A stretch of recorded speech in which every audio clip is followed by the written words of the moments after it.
Slinging seeds, sliding on into home, throwing heat, buddy, we're going, gone. If you gotta go down, you gotta go down, swinging, slinging seeds.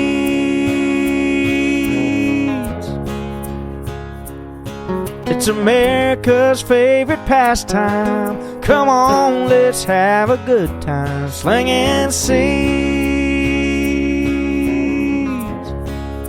Yeah, we're just slinging seeds.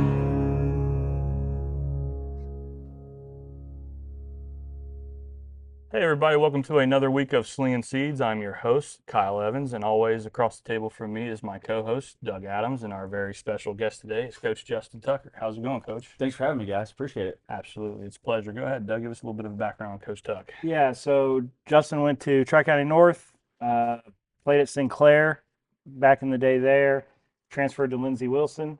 There for a minute, had the home run record at Sinclair while he was there. That was really cool. Came back coaching, coached Tri-County North, had a really good run there. Layman, where he kind of took over with that COVID situation in 20. Fun.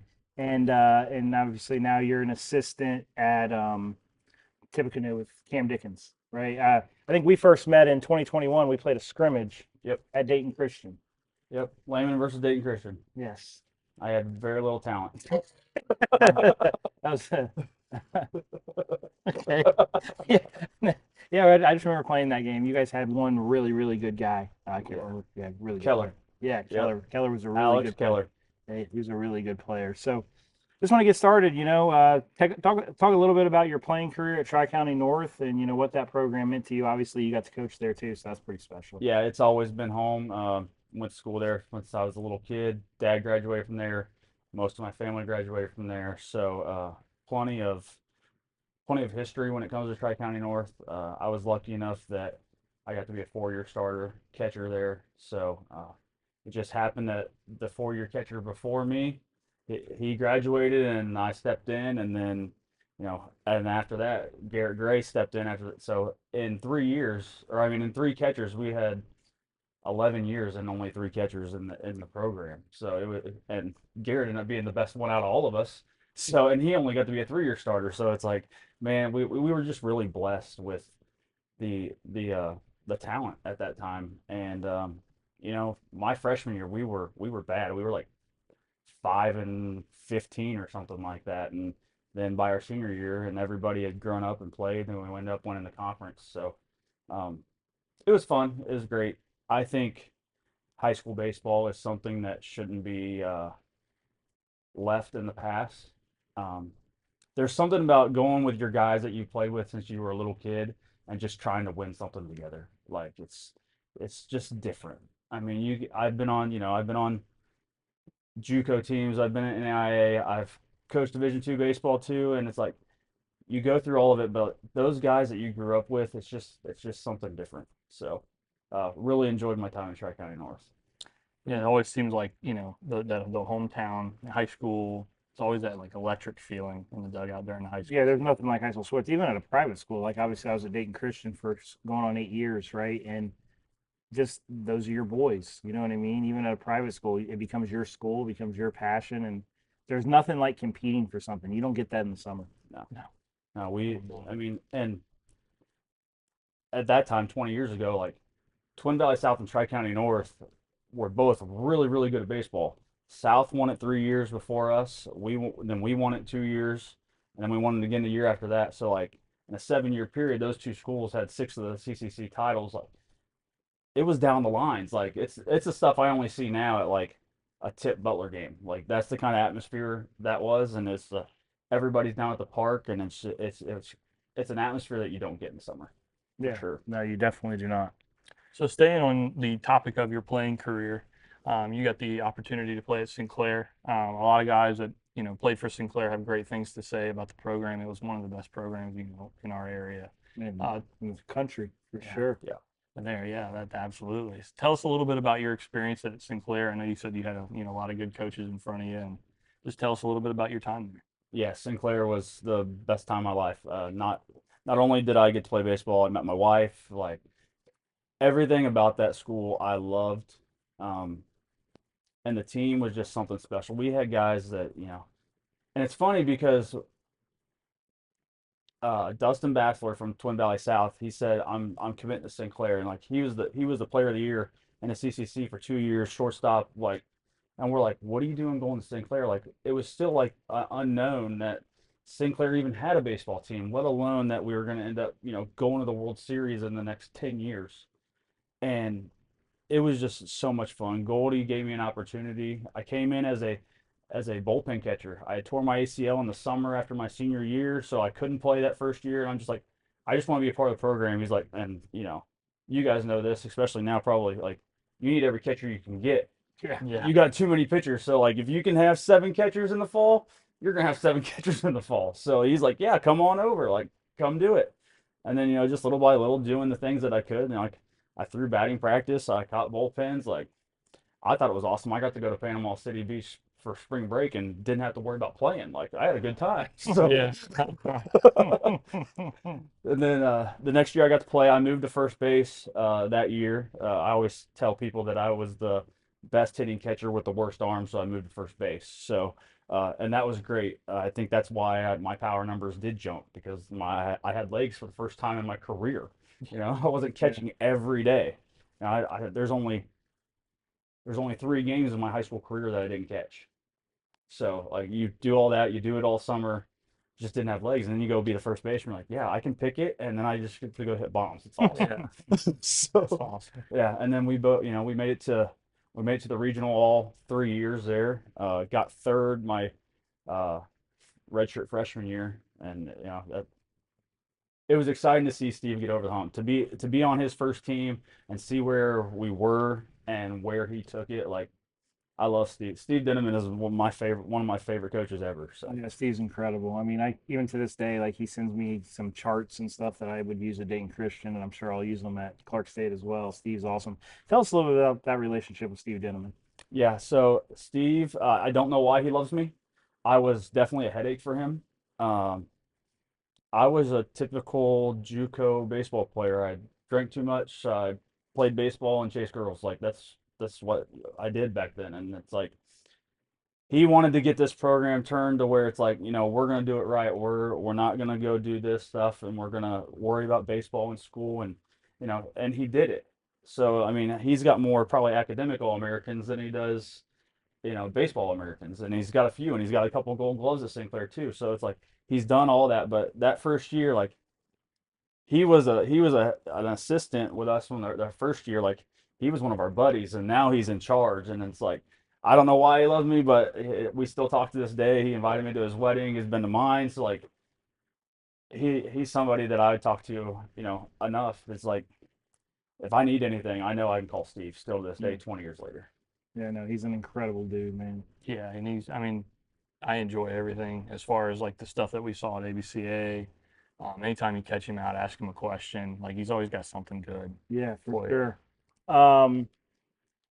Yeah, so I mean, I guess next is so as that Sinclair run started, right? You're with him at the beginning, and then they go on that long run, where he wins 8 million Coach of the Years, and they get to Oklahoma and all these things. Like, tell us a little bit about what it was like watching from the outside looking in during that run where Sinclair became one of the best JUCOs in the country. Yeah, it was fun to see how we progressed as a program, and you can hear me now. I still say we like that.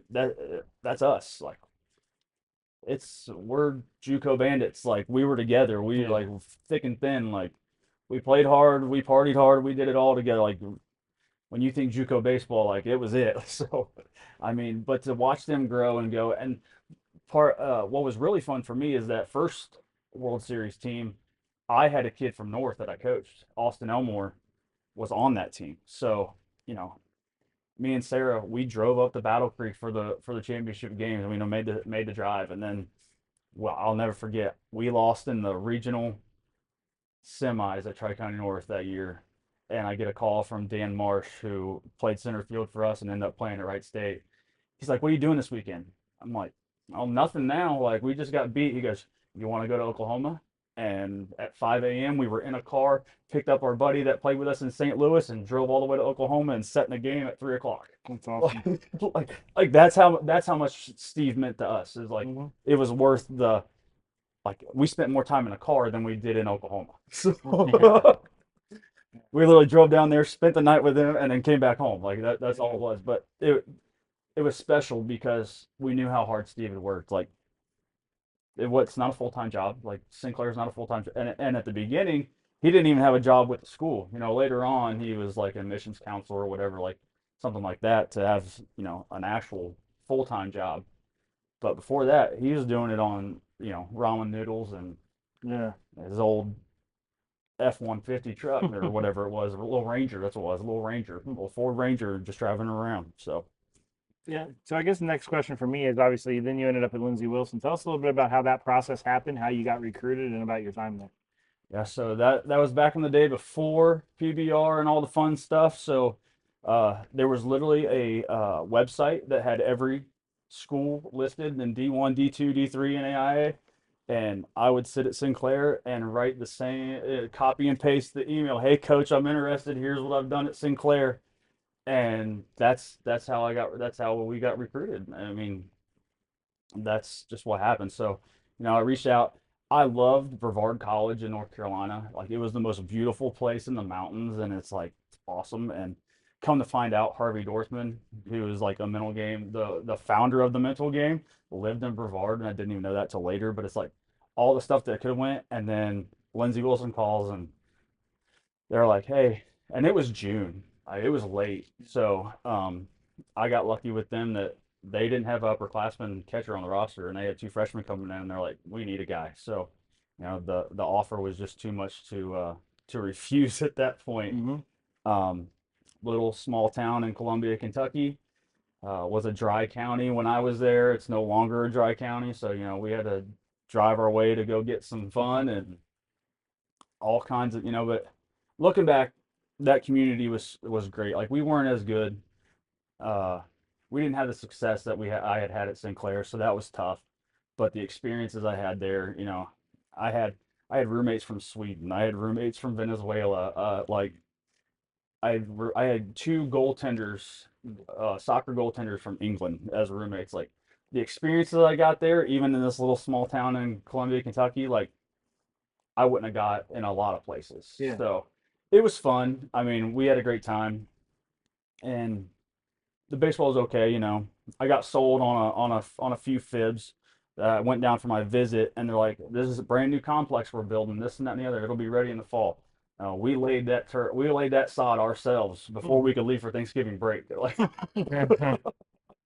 that was not ready when we showed up. Yeah. We would practice on the high school field that was not very nice down there, and it's like that's just what we did in the fall. And it was like, yeah, you guys are going to lay all this sod. But now, one of the pitchers that was a freshman when I was there my first year, he's now the head coach. Ethan Utley is the head coach at well, it's now Lindsey Wilson University. They changed their name this summer, so he's there. So I get to talk to him, and it's great to see him try and build the program back up. Yeah, that's awesome. That's awesome. So, I mean, obviously, after your playing career, you transitioned into your coaching career. Tell us a little bit about how it was to, go back as an alumni and take over that role.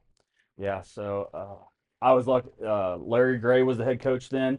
Larry had coached me since I was 12 years old. From 12 to 18, he was our coach.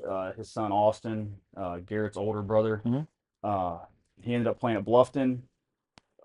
That whole group we played together the whole time. So he took over for Tincher when he left, and as soon as I got done with school and came back, he's like, "You're coaching, like you're coming." Like so then I got to spend 2 years with Larry, and it was fun because now he's, you know, now it's an adult to adult relationship and not a kid to adult relationship. So, and then like me and Larry still play golf this day. Me and my grandpa go every Tuesday and play golf, and like it's just fun to give him a crap back Yeah. now that it's so like, oh, I outdrove you with my 4 iron and you use your driver, like stuff like that. I just nudge him and all that fun stuff. But to go back there and be a part of it again and get to see it, and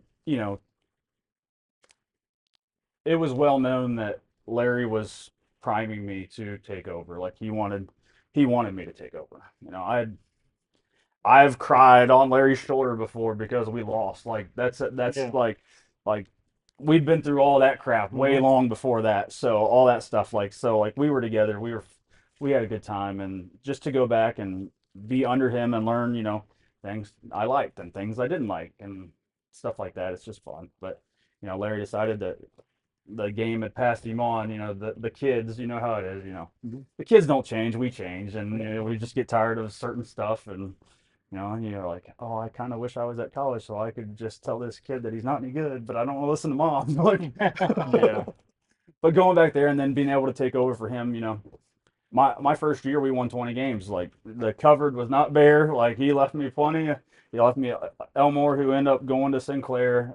Nick Gray, I think he had probably 5 or 6 wins and 20 doubles. Like he was on the mound. He was two-way for us. Did great. Like we were good, and we just ran into the buzzsaw of Versailles when we were D2 that year. Yeah. So, we had a great team there. Actually, that was probably one of the best teams I had, even though we didn't go as far. We lost in the second round. It's like, well, yeah, you played Versailles. That'll happen. So, and then the next 2 years, we made it to the regional semis, and those are tough ones. We don't like to talk about those. Yeah, no, you had a heck of a run there. One run losses both times.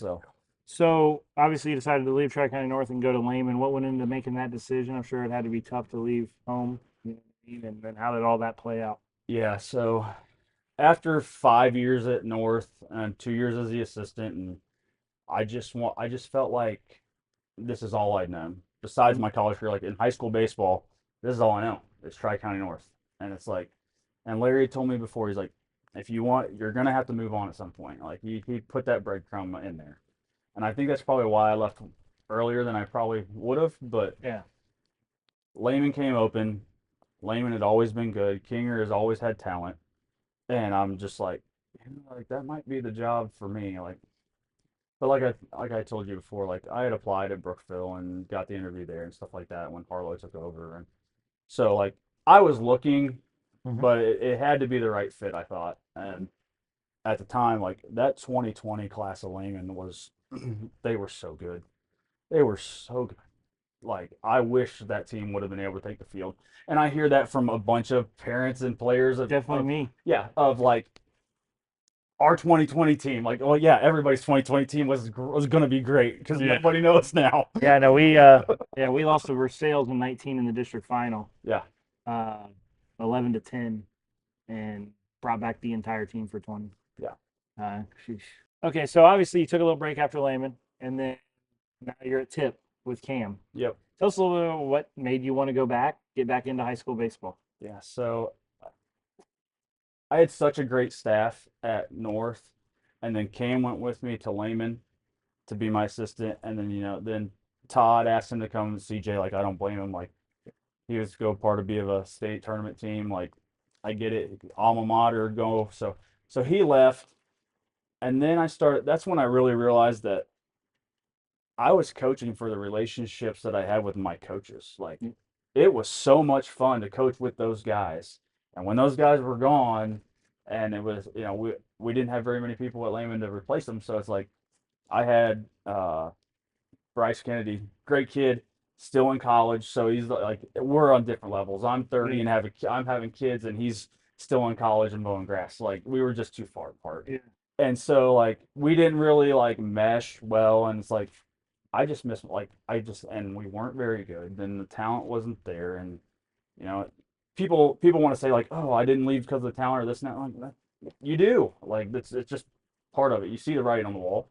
Everybody does. So I mean, so I left for the year, took a year off, helped MVP out in the fall. That was fun. Just I was with the 18-year-olds. They had all signed or were going to sign. So it was just like roll the balls out and like get to teach baseball, like the game of baseball.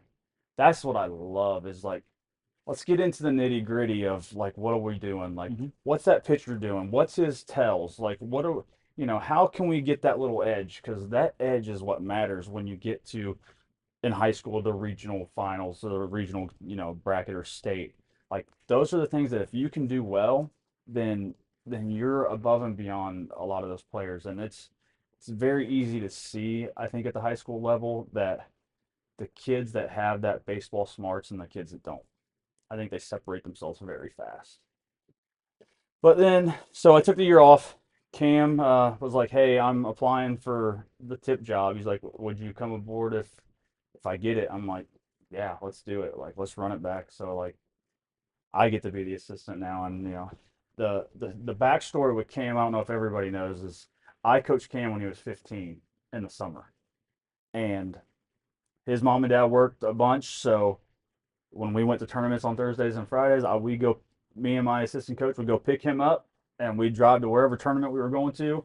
Cam stayed with us most nights. Like, we all playing MLB The Show on PlayStation 2. Like, that's how long ago it was.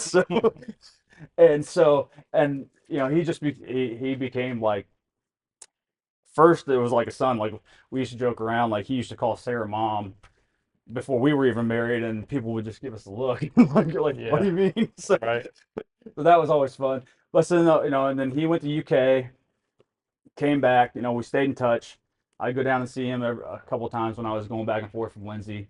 So we got to be super close. And then when he came back to graduate school at UD, he came and helped us out north. He was a JV assistant for a year, and then he was with us until we left. So that relationship is now, 20 years, 15, 20 years old now. Mm-hmm. So, and then, I got to be the best man at his wedding. I get to be the godfather to Bennett. So all that stuff is just blossomed. It's a really cool story to me. Like, That's incredible. that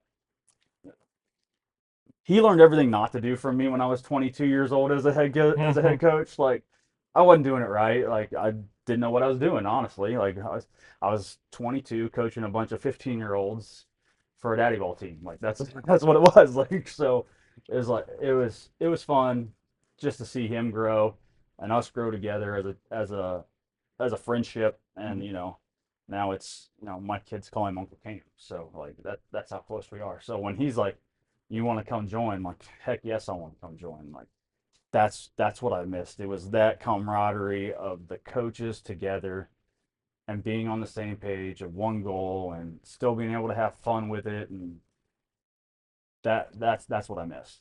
Yeah, no, I mean, I feel you. I mean, that's the best thing in coaching. Like, when we were fortunate enough to get the Clark State job, there was a list of 4 names that I called immediately, right, and said, "Hey, you want to come do this with me?" Yep. Right, and it was Frankie, Dawson, Kyle, and you. Right, a lot of people don't know that, but it was you. Right, Yeah. and I called and I said, "Hey, listen, want to get back in the college game?" I literally called Cam and asked permission, like we were getting married or something. Right, said, "Hey, I'm going to call Tuck. You good?" "Yeah, I'm good." Yeah. Right, and obviously you couldn't do it with your work schedule, but those relationships are crucial. Yeah. Like, that's why we all do this. That's why Kai had to come with me. That's why Frankie had to come with me. Right, you want to be with your people. Yep. Right, or this doesn't mean as much. For Right, sure. it doesn't mean as much for sure. Yeah, and I mean, and from my experience in baseball, I never really had that. I never had that coach or that friend, or and like coming in here in P4 and working for Doug and working with Frank and stuff. It's like when I got to learn about that, it's so special. You hold it dear to your heart. So to hear that about Cam, like I didn't know that. I didn't know any of that about Cam. That's awesome, Yeah. dude. Like, and I love Cam. Cam's a great guy to be around. Great dude, good coach. Every time we were at OBS, the coaches clinic, the Ohio coaches clinic, it's awesome. Yep. Seeing him and to now know that, it's just amazing. So tell us a little bit about your current state at Tip and how you guys are going to look this spring and what you guys are looking forward to. Yeah, we bring a lot back. I mean, we'll lose our number 2, and then obviously Preston goes to Toledo. So you got to find a way to replace the doubles leader. You probably got to do that with 3 guys, not 1 guy. So, but tons of talent around. I mean, Bryce Eckert is, ranked in PBR, looking at a bunch of JUCOs. Like, shout out to any JUCOs. He's going to firefighting school at CTC right now. So if you have a fire program at your junior college, like, he's a perfect fit. Like, I'm just saying, because Sinclair had fire too. So if you got fire, go for it. Like, it's perfect. Go get go let him play baseball for 2 years, get his 2-year degree in fire science, and he'll be set. That's all he needs. And 2 years ago he batted 9 for us, and the batting average looked really good because there was a bunch of bunt singles and getting on and doing the little slap hit Ichiro stuff. Like, last year he just hit the ball. Like Yeah. he stayed in the 9 hole because he turned that lineup over for Preston every time, and it's like I think he had 10 doubles as a 9 hole. Yeah. So I mean he can go get it, man. He will go get it in a heartbeat. So you bring him back, you bring Caden McKinney back on the mound, and it's like, he went up against everybody that you could ask him to go up against, and usually he met the bell. So to have him back is huge for us. And then there's pieces that there's always somebody that surprises you. Me and Cam talked about this the other day. It's like if we would have looked at us in the fall last year and what we thought was going to be the spring, and then what actually happened in the spring, like you would think that we know nothing about coaching. We know nothing about baseball. Like Yep. things worked out so differently than what we thought. But that's part of the fun. It's like, you think that's going to happen. It's like go back to the old Augie Garrido quote: "The potential is what gets you fired." Like when you got all that potential sitting there and you don't do something with it, that's when people put you on the hot seat. When you ain't got nothing there and you do pretty good, they're like, "Hey, you did a great job." When you got the talent there, you got to go after it. So and the NVL there's always dudes in the NVL. There's any night you can get a guy that can just shut you down. And so luckily we didn't happen very often last year. So look to have that back. So we you got to not replace Preston, but you got to fill the hole, and that's a huge hole. We get that, but I just think there's so much cumulative of talent that we go through, and 3 guys have to have 15 doubles now instead of 1 guy having 15 doubles. Yeah. You got to make it add up. So. Yeah, I mean, I think the next thing I would love to talk about is really you getting into the mental game stuff that you're so big into, right? I love watching your stuff, and I love your comment every morning on Twitter and social media, right? I always try to. It's got to be a point where it's one of the first things I look for. Good. When I get up in the morning, right? So tell us a little about the mental game stuff, and I know you're pretty deep into that. Yeah, so that started with me as an assistant at Tri-County North, our first regional. We had a senior who was up with the bases loaded in the bottom of the 7th. We were down by 1, and the kid had just walked a kid on 4 pitches, and Larry calls him over. He does it, and he's like, "Hey, you know what to do, right?" And like, we're taking, like, everybody should know this. And he just shakes his head, "Yep." And the first pitch pops out to the second baseman. We lose by 1 run in the regional final. And that's when I realized that we hadn't equipped him to handle that moment. Now, to be fair, Tri-County North hadn't been in that moment in 30 years. Like nobody knew what that moment was like. So once I was like, what happened? Why did that happen? Why does your senior player, I think he might have been player of the year in the CCC, like why is he failing to do something so simple that anybody in baseball would be like, oh, we just do 4 in a row and the bases are loaded. Like you're probably going to take until you get a strike. Like just common baseball. And so I started going down the path of the mental game, and Justin Deemer, who is the 1-pitch warrior, that's just old school stuff, was at the Ohio Clinic that next year. And I just bought all in. I bought the books, I bought the DVDs, I got it all.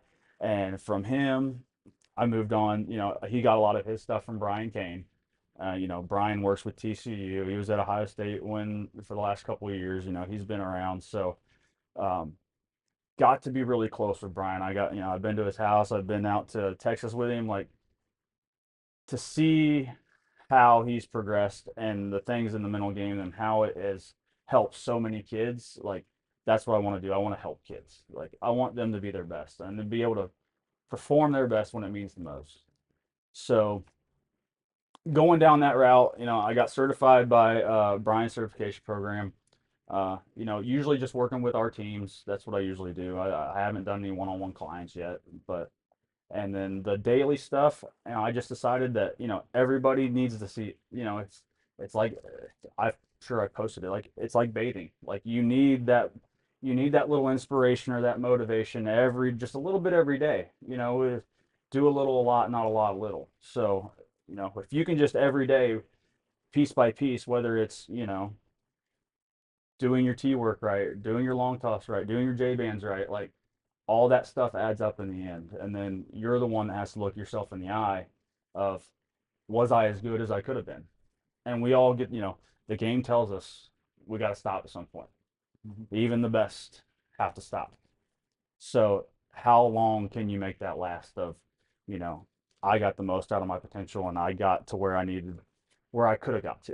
You know, we all have physical limits, but that doesn't mean that our minds can't take us past, just a little bit more and a little bit more. And you never know how good you could be until you reach those limits.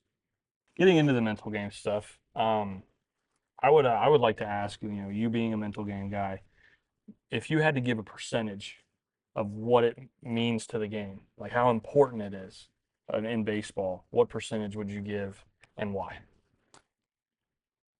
The percentage thing is great. Um, the 6 inches at the top of your body controls the 6 feet below it. That's what I'll say. Like it might, I like that. yeah. Like let's be honest, we cannot sit in here and sing Kumbaya and go, and we're going to be better baseball players. Like that's not happening. Like we have to have the physical tools. We have to have the drive. We have to be able to, throw it hard, hit it hard, do all the stuff that we need to do.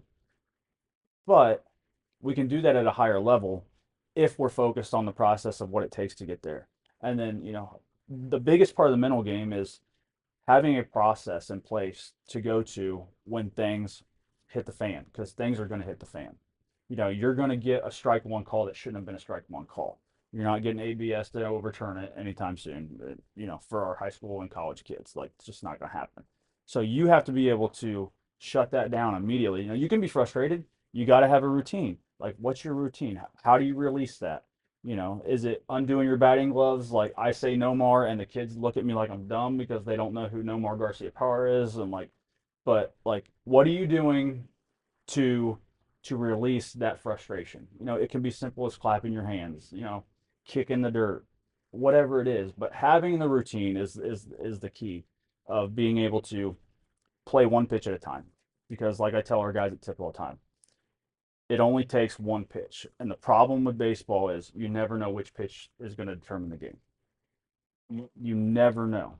So Right. you have to be ready on every single pitch, especially on defensive pitching. Like obviously you're in the dugout with the offense if you're not hitting, but you never know which one of those pitches is going to be the difference in the game. And so you have to be ready and prepared each and every time. So I feel like if they have a routine, if they have a release routine to get back into, what I call green lights, we're on go, green light, we're going.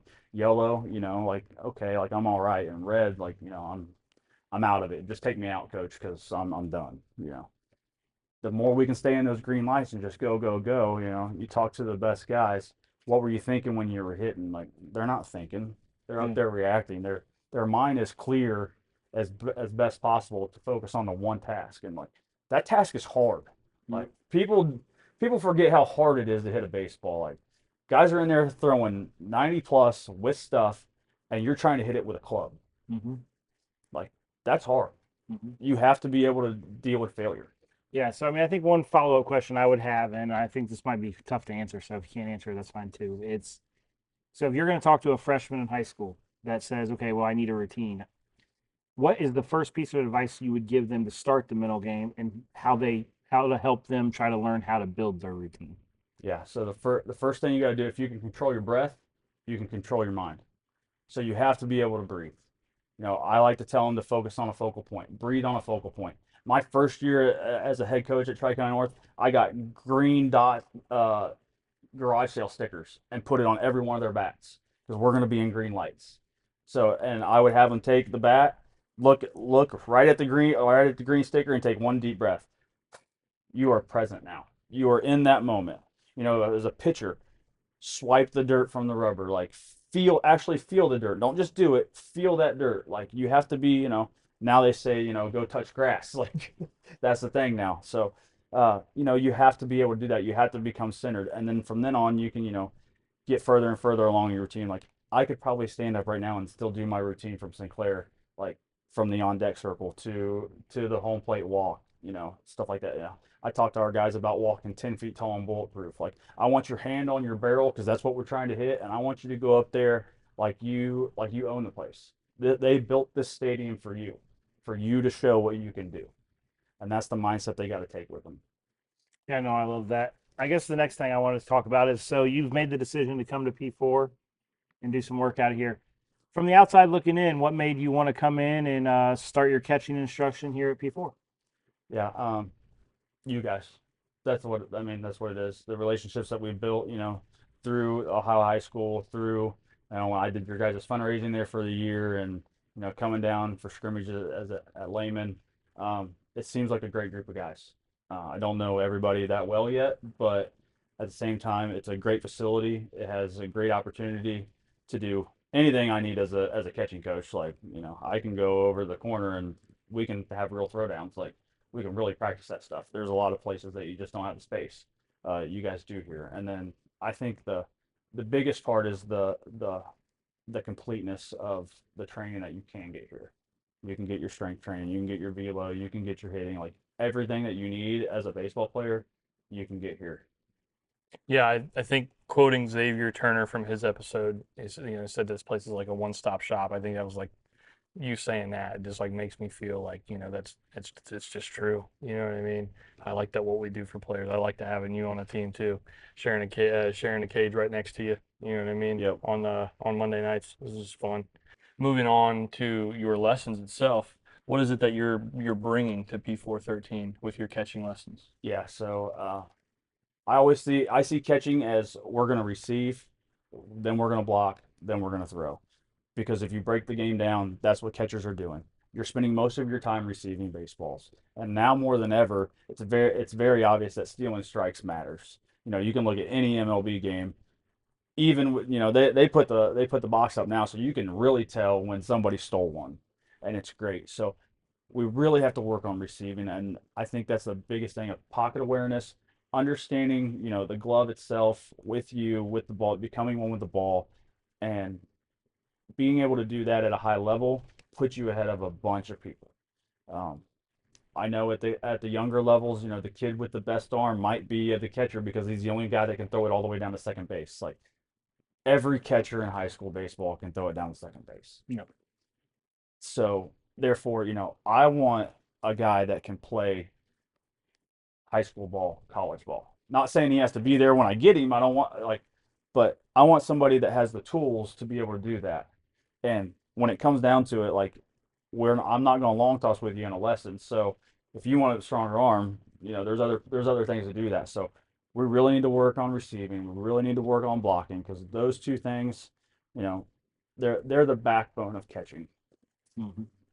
Oh, so I mean, the next thing I want to ask about is obviously, we were fortunate. Landon Turner went to Wittenberg. Preston Zomwalt going to Toledo. You've kind of seen the recruiting process with your time at Tippecanoe prior, and plus you played college baseball. What advice would you give to that high school kid that really wants to get recruited? And things that you think is very, very important for him in that process. Yeah, so I think the first thing that I would tell a kid is if you're going to a showcase, have something to showcase. Like I don't know how many kids I've seen like when I started coaching, PBR was just becoming a thing, and like I went and helped out a couple times. It's like you just see kids, you're like, why are you here? Like, and that's just real. Like it takes something. If you don't have a standout tool as a freshman, sophomore, junior, like what are you actually showcasing? Would it be better to come get lessons or work out or just get stronger? Like some guys just need to go over and lift weights. Like that's all they need to be able to have the tools to do it. If you don't have that, like use your resources. If you have all the money in the world, great. But if you don't, like, don't waste those resources on going to PBR to say that you throw 62. Like you have to be able to show college coaches that you have tools that can play at their level. And then from then on, like especially now in the transfer portal world, I think you have to play right away. Any way that you can play right away, I think is the biggest thing that anybody can do at this point. There's not. You see it all the time. Like even there's Division III guys going to play Power 5 baseball now for 1 year, 2 years. Like just play. Find somewhere that you like. Not only the school, but that you can play at. Because I think now, especially with all the PBR and stuff like the prospect camps now, I see like they're allowing other college age guys to go to the prospect camps in college. So like you're getting all that, like those coaches just want to see you on tape. Like they want to see that you can at the highest level you've done better than the average guy. Yeah, no, that makes all the sense in the world. Like I said, one of the things I've noticed, especially with even as recently as the 24 class, right, that you're starting to see now, right, is like they go through their first year of college, and now you've got player B goes to this small school, player A goes to this big school that everybody knows about. He doesn't play for the year. At the end of the year, they cut him. This Yeah. guy just hit 380, so now this they flipped. Well, now I got to go play somewhere as a sophomore. Well, if you just do that early, then you never come out of the lineup once you prove you can, right? And so I've seen that a lot. You know, that's something that I think players really need to understand, that you can't get on the field. You're trying out every year now. Oh yeah. It's not a 3, 4, 5 year commitment like it used to be. Even at schools who historically, even in our area, have said, you know, I'm going to commit to you for 4 or 5 years. They cut now too. So it's everywhere. Yeah. The game has changed. For sure. And you got to be able to get on the field. Yeah. And the biggest thing for high school kids, I think, is like go watch college baseball, and not just Wright State or UD. Like go watch a Clark State this year, or go watch Cedarville play. Like that's really really good baseball. Like you don't understand. A lot of them don't understand how good of baseball is being played at the next level. Yeah, I went to the Lake Erie Cedarville game this year because obviously Eversaw's a good buddy of mine when they came to Cedarville, and it's like, you know, their big stud on the mound throwing 94. Like, wait, this is quote unquote middle of the pack D2. Right. And Yeah. you got one guy throwing 94 and the other guy's throwing 88. Yeah. It's not with, Tampa. with a slider. Yeah. Yeah. Yeah. And it's like, good grief. It's like, Yeah. Yeah. I It's like not that. Tampa. Yeah, exactly. Yeah. Oh, Right. when we came up from spring break 2 years ago with Tip, Lindsey Wilson was playing University of Cumberland's, and Cumberland's is a top 10 team every year now in NAIA. And then we went up there, and I'm talking to Coach Utley, and he's like, "Yeah, I was like, the difference is, yeah, we got guys that throw 98 to start, but they got 3 guys in their bullpen to do it too." And that was the gap of like they have dude like no matter who they put on the mound, you're facing really really good stuff. Oh, Yeah. yeah. And Lindsey Wilson at the time was like, we don't have that kind of stuff yet. Yeah. So even within so much within, except for I mean, even in D1, there's such a big gap between the best teams and the worst teams in each division. Mhm. That yes, there might be somewhere for you to play, but you need to see how good that is. For sure. So lastly, we ask everybody the same final question, right? If there's one thing you could change about the game we all love to improve it, what would that thing be? So I got this question early, so I had some time to think about it.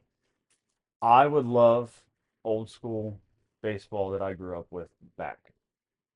Taking guys out at second base, guys getting run over at the plate, pitchers hitting guys, guys charging the mound in the majors, you know, like that kind of baseball I think has been lost totally. And it used to police the game itself. Mhm.